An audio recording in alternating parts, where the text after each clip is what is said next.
Сәлем достар, микрофонда есіме құрбан, кезекті видеоны жалғастырамыз. Бүгінгі сабақта біз сіздермен кірістірілген циклдарды ұйымдастыру тақырыбын қарастыратын боламыз. Егер бұл кітаптың негізгі логикасын дұрыс түсінген болсам, бірінші for операторы бізде бір өлшемді массивқа дайындап отыр. Екінші for операторы, яғни кірістірілген for деген ол екі өлшемді массивқа дайындап жатыр десе қателеспейтін шығармыз. Кірістірілген for деген for'дың ішінде орындалатын for операторы. Жалпы былай түсінсек болады. Бірінші for'да бірден 10-ға дейін орындалады. Екінші for'да бірден 10-ға дейін орындалады. Бірақ қалай орындалады, бүйтіп келісіп алайық. Бірден 10-ға дейін орындалатын оператордың бірінші операторының өзі 10 рет орындалады. Мынау 2-ке артады, 10 рет орындалады. 3-ке артады, 10 рет орындалады и так далее. Сонда мынаны түсінетін болсақ, бірден 100-ге дейін орындалады. Мынаның бірінші операторында мынау бірден 100-ге дейін орындалады. Мынаның бірінші операторында мынау бірден 100-ге дейін орындалады. Сонда мынау бір рет орындалу үшін мынау 100 рет орындалу керек. Ал бұның ішіндегі біреуі бір рет орындалғанда, 2-ге арту үшін мынау үшіншісі 100 рет орындалу керек. Сонда өте көп әрекет орындалады. Жалпы кірістірілген циклдар бұлар строка және столбеспен жұмыс жасауда кеңінен қолданылады. Екі өлшемді массивта осы итая және житая дейтін тақырыптармен танысатын боламыз. Итая және житаяға алғашқы мысал берілген. Давайте сол мысалдың өзін қарастырып көрейік. Python ашамыз. File, new file. For операторы for басқан 2-ке бөліп алайық. И increment деген мағына білдіреді бұл. In range диапазон 1-ден 6-ға дейін, яғни 5-ке дейін орындалады. Келесі ішінде jitaya орындалады. For g in range. Itaya, jitaya деген любой ат бола береді. Бірақ осы атпен кеңінен таралған 1-де 6-ға дейін. Сонда бұлай түсініңіздер. Насквозь программаны көру үшін бірінші орындалып бітем дегенше мынау 5 рет орындалады. 5-еу біткеннен кейін барып қана мынау екінші іске асады. Екіншінің өзі 5 рет, мынау біткеннен кейін 3-ке артады. Үшіншінің өзі 5 рет и так далее.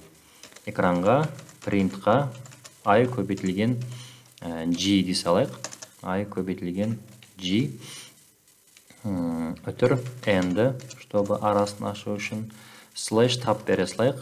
Тап деген бізде табуляция деген мағынаны білдіреді. Енді қазір қараңыздар, ошибка шығады. Ошибка емес, бірақ не очень болады. For 2. Мінекей 1, 2, 3, 4, 5, 2, 4, 6, 8, 10, 3, 6, 9 болып кетті да. Бұлар әдемі болу үшін бізде мына әрекет қолданады. Бірінші for аяқталады ғой, мысалға біреуінің 5-еу бітті ғой. Қазір мен мына жерде тұрғаным ол итаяның ішіндемін деген сөз. Сонда біріншісінің 5-еу орындалып, яғни бір қатар толығымен біткеннен кейін барып принт шығады да мынау 2-ке артады. Осының 5-еу орындалып болғаннан кейін бітеді, тағы принт астына энтерді түсіріп жібереді. Сонда ғана бұлай көруге болады. Мінекей біріншісі, қараңыздар, енді неге 1, 2, 3, 4, 5, 2, 4, 6, 8, 3 деп айтатын болсақ, біз жаңа мынандай теорема айтқан болатынбыз. Бұлай удобно. Енді қарайық. Біріншісі орындалған кезде G операторы 5 рет орындалады. Допустим, бұлай деп келісейік. Біріншісі 1 болды, дұрыс па? 1-ге 1 көбейтіледі, 1. Мынау 2-ке артады, 1-ге 2 көбейтіледі, 2. 1-ге 3 көбейтіледі, 3. 1-ге 4 көбейтіледі, 4. 1-ге 5 көбейтіледі, 5. Осымен біреуі бітеді, print enter астына түсіріп жібереді. Кішкене дұрыс көріну үшін конфигурацияға кіріп, 40 емес, 34 дейін, мінекей. Яғни 1, 2, 4, 5-тің қалай шыққанын анықтадық. Мына 1-ге 1-ден 5-ке дейінгі саны көбейтілді. Осы қатар біткеннен кейін, мына 5-еу біткеннен кейін бар print болды да программа астына түсіріп жіберді. Астына түскенде өспелі жағдайда ол 2 болады. 2-ге қайтадан 1 көбейтіледі, 2-ге 1 көбейтіледі, 2. Мұны артып атыр. 2-ге 2 көбейтіледі, 4. 2-ге 3 көбейтіледі, 6. 2-ге 4 көбейтіледі, 8. 2-ге 5. И так далее. Екінші қатар бітті ма, Enter түседі да астына түсіп кетеді. Асты уже өспелі 3-ке барады. Соответственно, қайтадан 3-ке 1 көбейтеді, 3-ке 2 көбейтеді и так далее кете береді. Сонда қазір бізде қарапайым көбейту кестенің программасы шыққан сияқты. На самом деле программаны дұрыс көру үшін осы алгоритмді пайдалансақ болады. Біріншісінің 5-еуі, екіншісінің 5-еуі и так далее, ең соңында 5-тің 5-еуі орындалады деген сөз. ИТ, ЖТ-ні осылай түсінсе оңайырақ болады деп ойлаймын. Бізге енді жай санды беруді шығар деген, оны қатты қарағым келіп тұрған жоқ. Жай сан деген бірге және өзіне бөлінетін сандар. И мұнда мысалдар берілген. Осы 5 мысалмен сабақты аяқтасақ болады. Бірінші кірістірілген цикл көмегімен, яғни өзі айтты, кірістірілген циклдар көмегімен деректерді n тең 5 жағдайы үшін, яғни n-нің мәні 5-ке тең. Демек, біз n-ді клавиатурадан енгіземіз. n тең int input n енгіз. Окей. Мұнау n-ға дейін. Так, n болатын болса, 5 енгізетін болса, мұнау 1, 2, 3, 4, 5. n плюс 1 деген сөз ол, сонда егер ол 1-ден басталатын болса. Ал егер чисто n дейтін болса, ол 5 десем 0, 1, 2, 3, 4 пен аяқталып қалады. Давайте пока чисто n деп көре салайын, мұнаны да n деп көрейін. Сөйтемізді, мұнау print осылай қала береді. Экранға пока 1 деген санның өзін шығарайық. Просто аламды экранға 1 деген санды шығарып көремін. Run модуль, окей. 5 енгізем. Вот міне барлығы 1 шықты. 1 шықты, енді бізде сұрап тұр, алдына, именно ортасына 0-ді шығар дейді. Біз білеміз, i орындалып біткеннен кейін ғана g орындалады. Сонда мына кодқа қарап отырып та айта беруге болады. Допустим, мысалға деп комментарий жазып қоя салайын. n тең 5 болса, циклдың ортасы 0, 1, 2, яғни 2 болу керек. итм, сонда шарт жазамын. Егер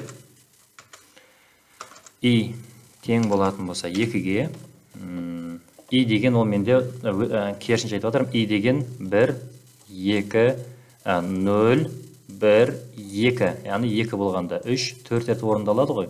Ал каждый итм-нің ішінде jt неше рет орындалады?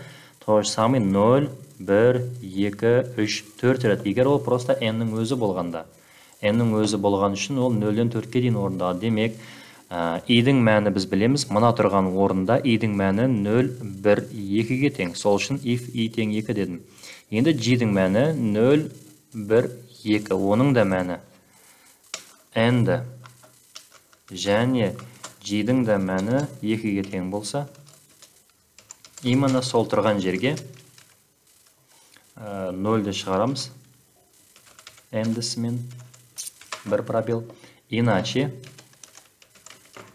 әйтпесе, print-ға 1-ді шығарамыз n-дісімен. Print. Сонда бұлай деп, else деген қай кезде орындалады?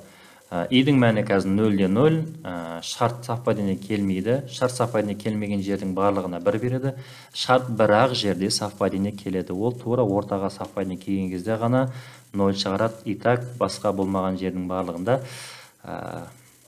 1-ді шығарады. Run модуль. Окей. 5. Окей. Не қап кетті ойдым да? Пробел қап кетті да? Run модуль. Окей. 5. Мінеке тура ортасына түсті. Енді бетейік, мұна жерге түсіру үшін 0-ді i-дің мәні 0, 1 болу керек. 1-де j-дің мәні 0, 1, 2 болатын болса, онда мұна жерге 0 түседі. i-дің мәні 1-ге тең болса, деп жазайық. j-дің мәні 2-де қала берсін. 5. Мінеке айтылған жерге біз 0-ді түсіре алады екеміз. Бірінші есеп бітті. Екінші есеп тігінен шығару керек. Яғни, мұнау менде ит деген бірінші i-дің мәні. Сонда шарт бойынша бірінші сан тақ болса, егер i процент 2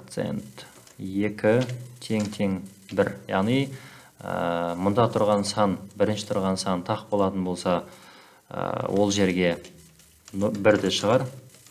Print 1 өтір n-ді. Иначе else print 0 өтір n-ді. Бір пробел. Бірінші қатарым менің 1 болса, соның барлығы 1 түседі. Иначе екінші қатарым 0 болғандығы үшін ол 0-ге осылай болады ойында. Окей. 5, 0, 1 болып кетті ма? Значит, шарт тең 0 болса 1 болады. F5. Әрине кішкене жұмыс жасап көрейік. 1, 0, 1, 0, 1, 0 болады. Келесі 1, 2, 3, 4, 5 деген сан шығудың ең оңай жолы ол әшейін бете салса болады. Принтқа мен айды бере салам деп ойладым басында. Сонда ол былай болады ғой.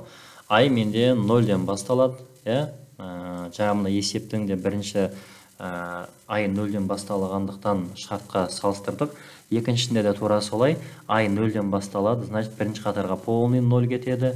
Enter басылады да ай 1-ге артады, полный 1 кетеді. Одан кейін 2, 3, значит менде мынерде қате болады. Қазір 0-ден 4-ге дейін сан шығу керек. 5 дейм, 0, 1, 2, 3, 4 деп шығарып жіберді. Демек барлығы дұрыс. I плюс 1 деп көре салайын. Run модуль. 5. Мінеке мынауда вариант. I плюс 1 немесе мен кімнен естідім, бір оқушыдан естідім ба, андай вариант бар деді. Дополнительно бір переменный берсе болады екен. Оны 1-ге деп аламыз. Сөйтемізді полный S шығарамыз. Run. Сол кезде полный 1 шығады қазір. 5 десем. Сөйтетті, мұна итерация астына түскен кезде, мұна қатар басталған кезде S 1-ге артсын дейді. Ол enter болғаннан кейін S плюс равно 1 деп алса болады деген варианты естігем. 5, мінеке 1, 2, 3, 4, 5 деп артты. Келесі диагонально түсу деген ол идің мәні 0-де 0, 1-де 1, 2-де 2, то есть 3-де, былай ғой 0-де 0, 1-де 1, 2-де 2, 3-де 3, 4-де 4, яғни шарты өте оңай. Егер и тең болатын болса G-ға. Сол тең болған жердің барлығына диагонально 1-де шығар. Өтір n-ді. Так, иначе print 0-ді шығар. Так, F5. Окей. 5. Мінеки болды. Енді басқа мән беріп көрейін. Допустим, 10. И дальше кете береді олар, осылай. Өйткені идің мәні G-ға тең болған жағдайда. Бізде алдыңғы есепте диагональ и тең G-ға деп алған болатымыз, естеріңізде болса. Енді бұлда тура и мен G тең болған кезде ғана шығады. Енді қандай жағдайда менде мұнда 0 шығады. Сонда 2 тең деп алайық. Мұнда ол біздегі 1 деген ол ең соңғысы. Ең соңғы деген ол бізде 4. Одан кейінгісі ең соңғы тұрғаны бізде 3.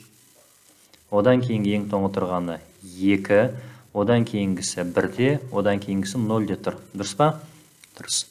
Енді бізде всегда бізге и мен G тең болу үшін n азайтылған G-тая дейм. G-дің мәні қазір жағдайда 4. Ал n-ның мәні всегда 4 болады. 4 алынған 4 тең болады. Яғни қазіргі жағдайда мұнда осы шарт болатын болса, мен мұнда 1 шығарам. Хорошо. Екінші жолы, что мынау диагоналға түсу үшін қай кезде 1 болады? N тойсам азайтылған G. G-дің мәні менде қазір 3-ке тең. Сонда 4 алынған 3 ол тең болады 1-ге. Сонда 1 мен 1 тең, шарт орындалды. Келесі диагонал түсті. Келесі 2 деген мән шығу үшін n-нан, n деген бізде 4, азайтамын 2-ні. сол кезде 2 тең 2-ге болады да, жауапқа общий 2 шығады. Шарт ақиқат. Қандай жағдайда 3-пен тең болады? N азайтылған G деймін ғой. G-дің мәні уже бұл жақта кеммел болып кетеді да. Яғни кеммел деген мына тұрған орны ғой. Бұдан 3 шығады ақиқат. Соответственно, 4 қай кезде шығады? N азайтылған G-дан шығады. G деген менде қазір 0-ге тең, N деген менде 4-ге тең, 4 тең, 4-4-ге тең. Нәтижеде ақиқат болды. Вот осы алгоритм, негізгі алгоритм осы. Значит, 0, 1, 2, 3-тің орнында менде I тұр, 4-тің орнында менде N тұр, G-дің орнында менде мұна тұрған орындары. G 4-те тұр, G 3-те тұр, G 2-те тұр, G 1-те тұр, G 0-де тұр. Демек, всегда I-тая тең-тең N минус G-тая деген формуланы жазады екен біз. Түсінбеген болсаңыздар, видеоны қайта қарап көрсеңіздер болады. Демек, егер I деген бізде ол всегда 0, 1, 2, 3, 4 болады. То есть, if I тең болатын болса, N азайтылған G-тая. Осыған тең болатын болса, ол уже точно диагонал болады бұл. Print. Бұл тұрған жердің барлығына 1 шығарамыз. Үтір. N-ді. Пробел. Иначе. Else. Print. 0. Болды. Мұна формуланы түсіндіре алдым деп үміттенем. E-дің мәні тек қана өспелі болады. 0, 1, 2, 3, 4. N-ның мәні тұрақты. G-дің мәні мұна тұрғанда 4. Сонда 4 алынған 4 тең болады 0-ге. Совпадение келді ма? Келді. Бұл жерге 1 түседі. Келесі. E-дің мәні 2 еді. Мұнда 4 алынған 2. Ол 2-ге тең болады. Келесінде 3. N алынған 3. 5 алынған 3. 5 алынған 2, 0, 1, 2, онда 3-ке тең. Ну, понятно, уже сызып көрсеттік. Ранға жібереміз. Ран модуль. Окей. 5. Так, 5 болса, так, 1-ге кеміп кетті ма? Бізге мұна қатарға түсу керек еді ғой. Так, жақсы. Так, N, I тең, N минус G-тая дейді. Значит, дәл осы состояниені қазір көрейік, тағы да бір тексерейік. 5 дедік, жақсы, мұна бір қатар жоғары көтеру үшін минус 1 деген командан беріп көрейік. Минус 1. Run модуль, окей. Так, 5. Вот теперь другое дело. Енді көбейтеміз үлкен санға. Допустим, 10. О, міне. Барлық формула дұрыс. Жаңа біздің айтқанымыздай келді. Хотя біз Paint-та сызған кезде жобаладық. Енді 4 пен 5-ті біріктіріп көрейік. Қандай жағдайда диагоналі шығады? Біз білеміз, егер I тең болатын болса G-ға, немесе I тең N минус G минус 1-ге тең болатын болса, сол тұрған жердің барлығы 1 болады. Сонда бізде қазір X, допустим, 5 десек, мінекей бірлер X болды. Бірдің орнына X деген таңба қойып көрейік тырнақшаға. X, үлкен X. Мұнда 0-ті қойып көрейік, үлкен 0-ті. 0. F5, окей. 5. Вот, міне X 0, біреуі диагональны, біреуі қарсы диагональны шықты.